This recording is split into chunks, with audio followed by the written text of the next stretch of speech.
Assalamualaikum warahmatullahi wabarakatuh. Nama saya Ramadan Rusman dari kelas KPI 3B.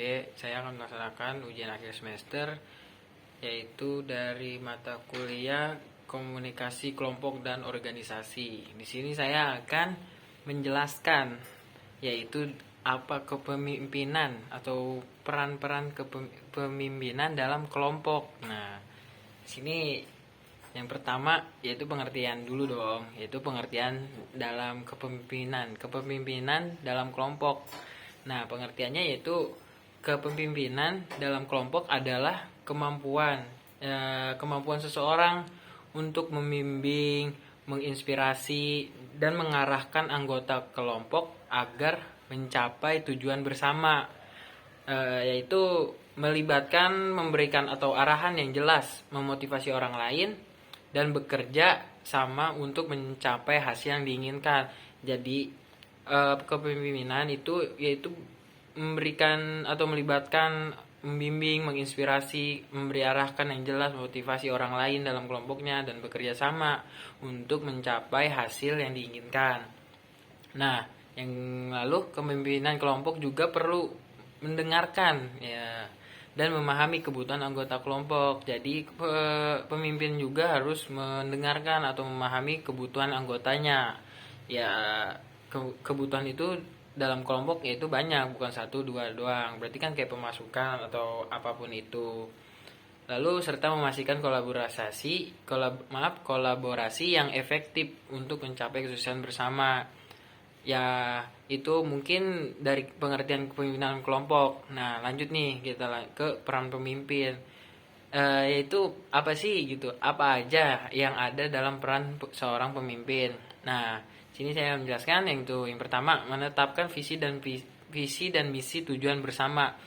Kayak visi dan misinya bertujuan bersama itu kayak dia jadi sebelumnya dalam kelompok itu, dalam sebuah kelompok dari pemimpin dan anggota itu mempunyai visi atau misi, yaitu yang menjadikan suatu patokan untuk menjadi tujuan bersamanya.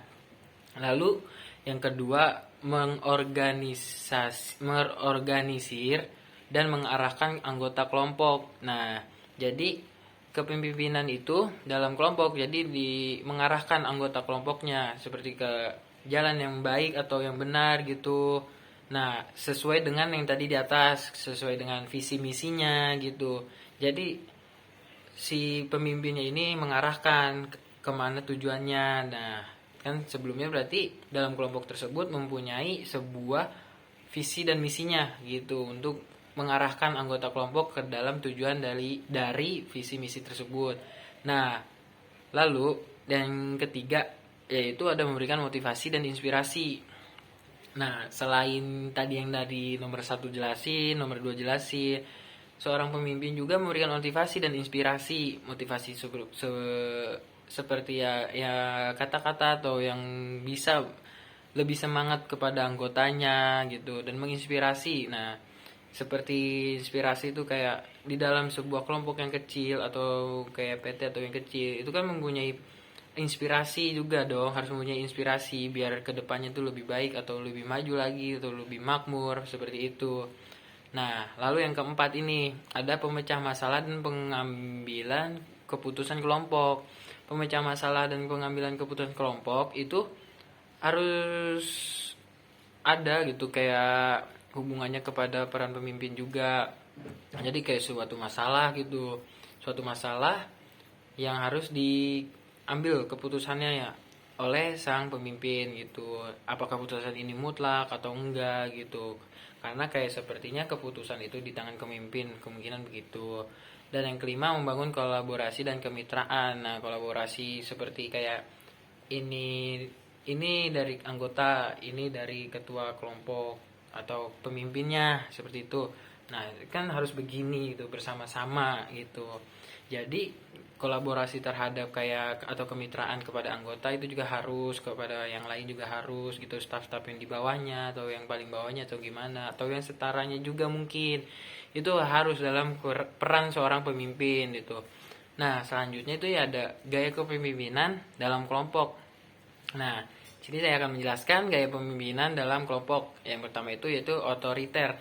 Gaya kepemimpinan otoriter adalah ketika seorang pemimpin mengambil keputusan dan memberikan perintah tanpa banyak melibatkan partisipasi anggota kelompok. Dalam gaya ini juga pemimpin dianggap secara otoritas utama yang mengontrol dan memegang kendali penuh.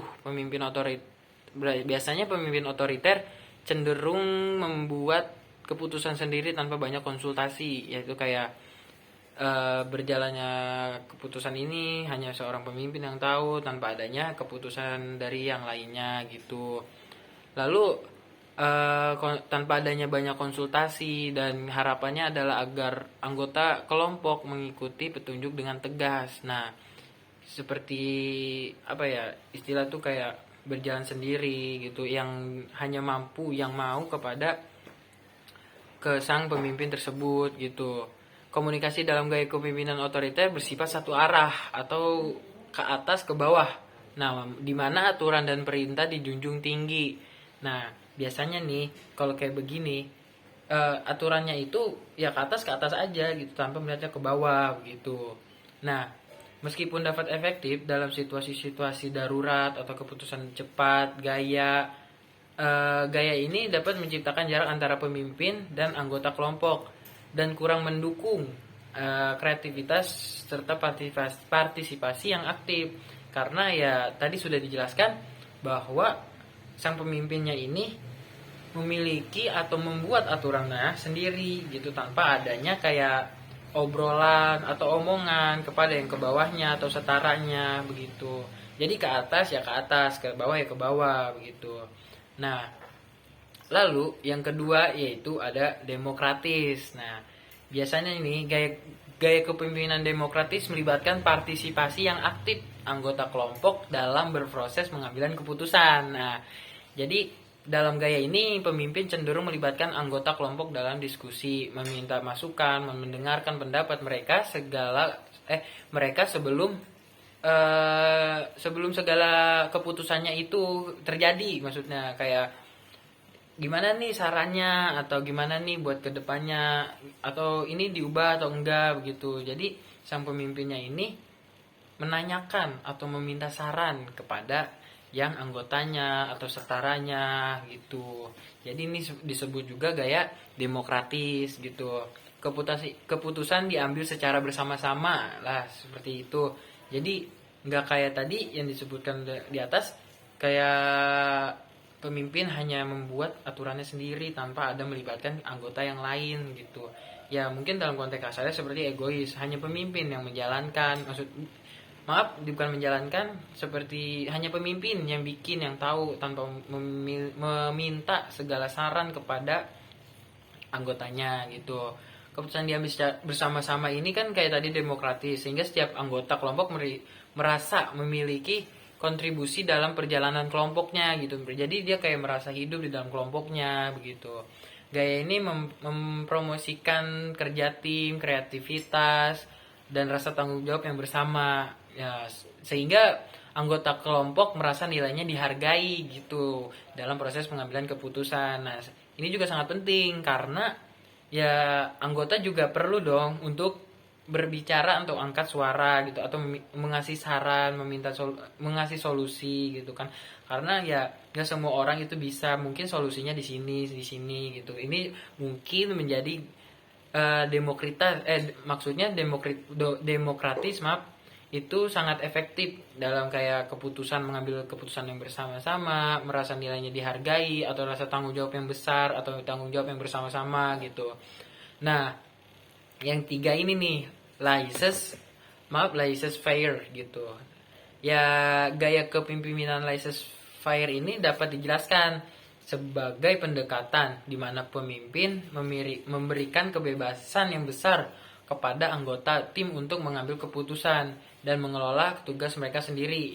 Nah, dalam gaya ini pemimpin cenderung memberikan sedikit arahan langsung, mempercayai anggota tim untuk bekerja secara mandiri gitu. Jadi seorang pemimpin tuh mengasih kepercayaan untuk bekerja sendiri atau untuk bekerja secara mandiri terhadap bawahannya atau anggotanya.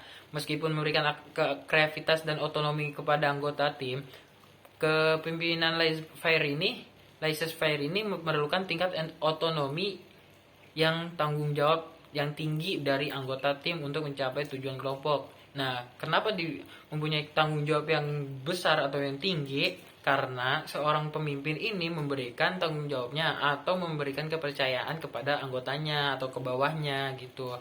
Jadi bersifat sebagai sumber dukungan dan sumber daya ketimbang pengarah aktif gitu.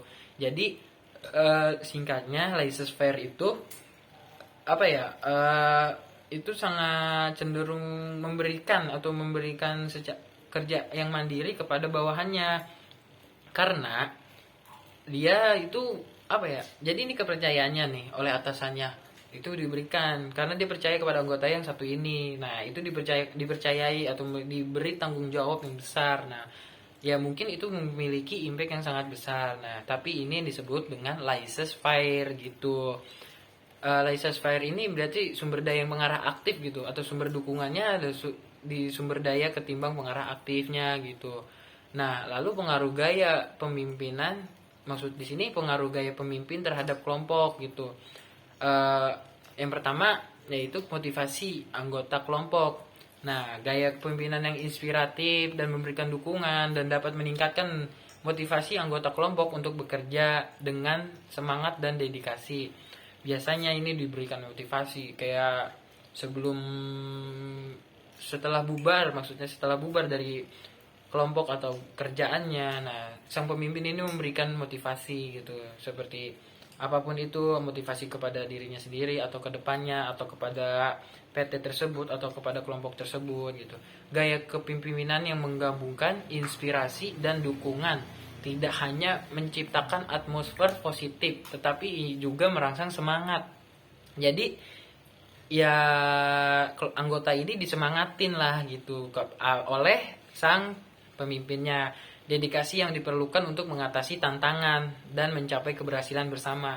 Jadi setelah dikasih tahu atau apa itu ya menjadi tantangan juga atau untuk mencapai keberhasilan yang bersama gitu. Lalu yang kedua produktivitas kelompok. Nah, produktivitas kelompok itu meningkatkan produktivitas kelompok dapat dicapai dengan tujuan yang jelas gitu.